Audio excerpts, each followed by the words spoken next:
tampuk maaf mentong yang tukar soal kok nyala kem apa pitinya tanya Belum ai. Allah hana mah belum. Punya lagi. Jangan panjang juga. Tunggu saya Budin. Ya, tunggu saya video yang kedua. Ya, ni ngai mentang tanya sabar perjuangan. Pu berangkap pu dia dada ada gutu. Kamu cak la ilaha illallah. Nah hikmah di baliknya adanya. Ya. Nah hikmah dia di baliknya. Nak turun Tuhan. Maafan itu enggak ada turut derajat seorang manusia. Loh, seorang minta maaf tidak ada jatuh derajat manusia.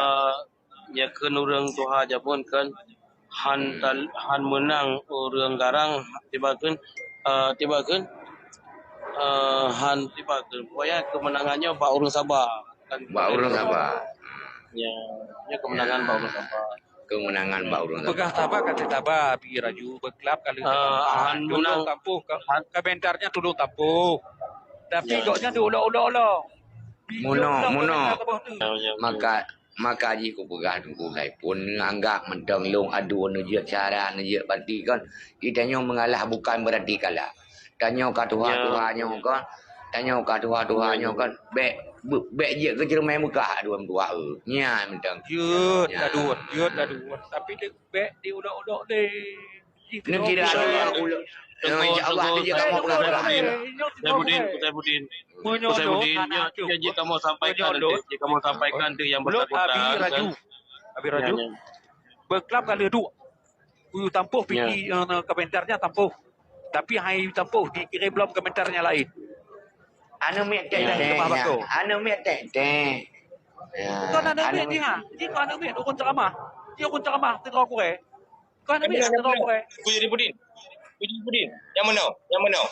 Ilun ditungkunya lun tuwi, pak ke melalui lisan lun ke lun pegah habau likot, lun pegah habau gonya antara kekek di sahib masalahnya. Lun pegah tu. Lun pegah janji Nah, yo. Nak kamu bantu betul. Lu tanya Pak Ibu boleh.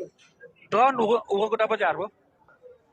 Ilung kamu bidangnya tu maka guna-guna Don adalah saudara lun pihak yang belah dia kurang lun. Long dong dak don untuk tepeh yang je long dong dah dia nyo saudara lun. Pakai ni bak mandam nyo bak tumpunya bah kelun dak kemah. Ya. Menyodon Yang dipopok jaro lega bentuk yang aku rimau kepala. Don kan. Dipopok jaro kok. Kau kalah ni. Kalau lu pegah tampuh komentarnya. Baik-baiknya berkelab kalau dua pantau nak rekaman balun. Tapi nak kurimu pak. Dia ada ini loh. Dia ada loh. Ulai etika laganya Masya Allah. Tidak orang buat laganya dipegat. Nak kurimu pak.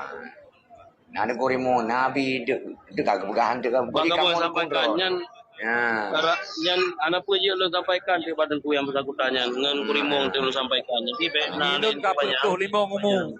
Hai mana ku cari Budin nya kajian dan membadakan tabah pula mendang rajin. Nya kajian kamu perantaraan dengan kurimong apa kan yang kamu sampaikan ni kamu pi lun gelaya ro nanti ku cari Budin. Tuhan lun bakal. Yang kipegot.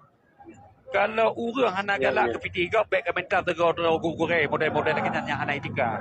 Dekana ji hidup malaikat. Ji hidup malaikat ke tukang jaga tanya. Baik mula-ula kena. Kajian. Bang masalahnya buku cari Budin bahlun tanggung jawab ke? Abi bahlun tanggung jawab. Betul. Apabila jadi komentar pada kilo bukan. Jom tanya. Apabila wakam lah ya. Apabila di tamong lomba pitilon atau di komentar balon orang apa lah bagi ban. Siap kat dana alun. Kau pernah rot lagu buku pera apa Facebook dah mau buat no YouTube ku dah mau. Tengku kata dah. Je. Yang bakal hutan lun dengan buku yang bersangkutan, yang bermohon pak gonya itu beda saya, bakal lun bersangkutan. Tenang insya-Allah. Tengku model laganya. Najud. Tidak tengkunya cermin dari kamu.